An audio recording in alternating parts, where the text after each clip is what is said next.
They have come out and been 100% open about enforced diversity into this world, which shouldn't have enforced diversity. I'm sorry, I don't want diversity in a Middle Earth show. Should not be there. Should not be there. Not because of racism. Not because of anybody trying to exclude anybody, but because Tolkien was writing a mythology for the Anglo-Saxon Britain there. That's what he was writing a mythology for. Especially in not just in his time. You know, people argue, well, you know, immigrants, he wasn't writing of his, he was writing it about ages past. Yes, it's fantasy, but a fantasy does abide by its own set of rules. So I'm seeing people who are just, I mean, I don't use this term often, but you really can't say anything else. They are absolutely fake fans. They're absolutely fake fans. People who you see trying to force their diversity, whether it's race or sexual orientation or whatever, into a universe like Middle Earth, like Tolkien's Lord of the Rings universe. So just some guy did a great video actually about this cosplayer. And I don't know exactly where she's from. She looks from some sort of African descent.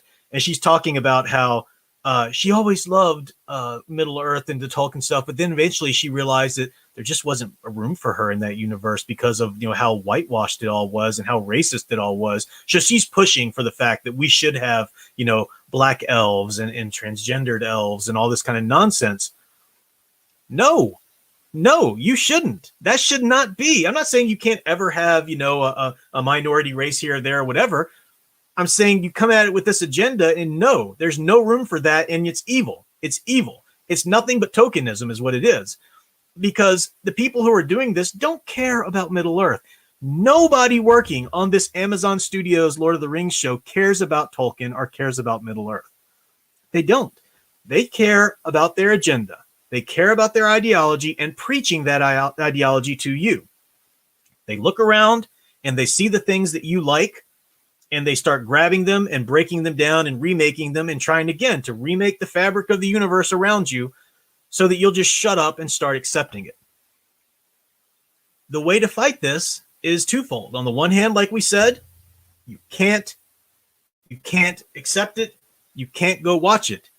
Talk about that more in a second. But then you have to start creating your own stories that they can't. They don't have the rights to. They can't go do that. You know, you start selling it on indie platforms or whatever. That's what you do.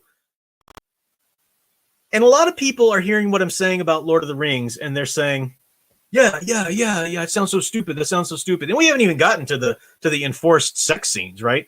You know, that was the first thing that came out before I think it was released. It was going to be, you know, enforced diversity and all that nonsense.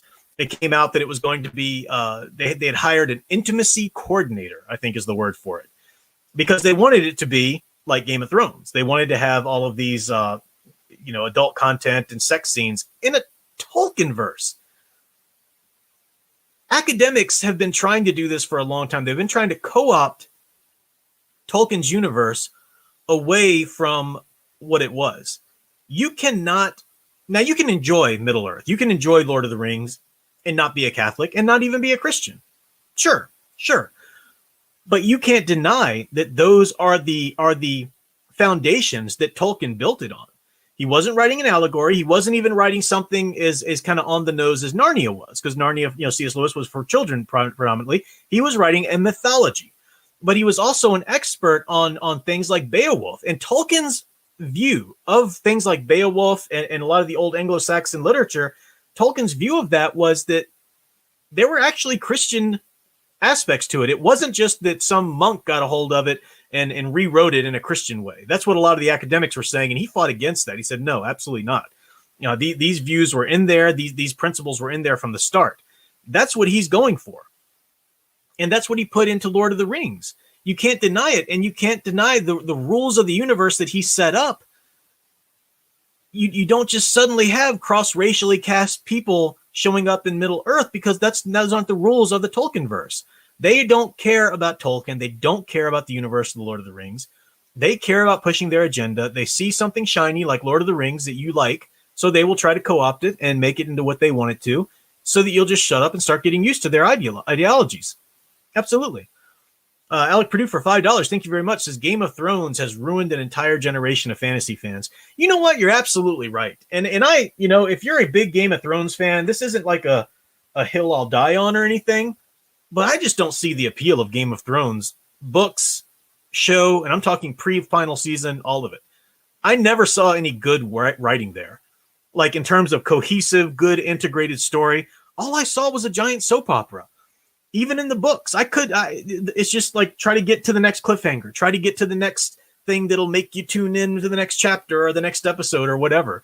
There's no through theme. There's no integrated. It's like watching Lost. A lot of tantalizing things to kind of make you tune in next week, but nothing that really makes sense. Nothing that's really coherent or cohesive in the long run. That'll tick off a lot of hardcore, R.R. Martin fans, but it's true. It's true.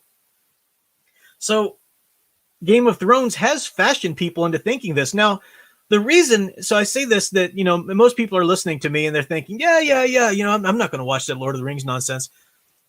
Are you really, though? Are you really going to avoid it? Really? Then here's my question to you. Did you watch The Witcher? Because if you watched The Witcher, then you have no ground to stand on and tell me how you're not a fan of this, what they're doing to Lord of the Rings. It was so disgusting to me to watch people, rightfully so, be angry at all of the production stuff that was coming out about The Witcher, how they were, Witcher again isn't nowhere near what Lord of the Rings is in terms of popularity, but it has a huge following on those types of mythologies. And they came out and the writer's room had its own Twitter. I mean, they were talking about all of their woke ideology, from the start, and how they needed to cross-racially cast and they needed to have diversity. It was so important that Triss, be cross-racially cast and all this nonsense. And people who were fans of the games, the books, the comics, and everything were screaming, this is ridiculous. And then the show came out and people just kind of shut up because it had some cool fight scenes. Or, it's actually kind of okay written. Well, then shut up. You have nothing to say to me about the Lord of the Rings and what they're doing with that. You're telling them right now by accepting The Witcher, you've told them, yeah, I might not like some of that stuff, but you can probably just go ahead and do it anyway and I'll be okay with it. That's what you're telling them. That is what you're telling them. Here's some hard truth, folks. I'm sorry, but it's hard truth. And you can't tell me, you can't sit here and say, yeah, man, that Lord of the Rings stuff looks ridiculous. Witcher was actually well written. Falcon and Winter Soldier. No, that's different. No, it's not. It's not different. And don't tell me how mad you are about this franchise when you're perfectly willing to take a seat and swallow whatever garbage they're pushing you down your throat in the other one. People are too weak. That's why we're losing the culture war. And in all honesty, I hate to admit it, but it's probably why we're going to lose it for a good long time, because people are weak and can't stop. They can't say no.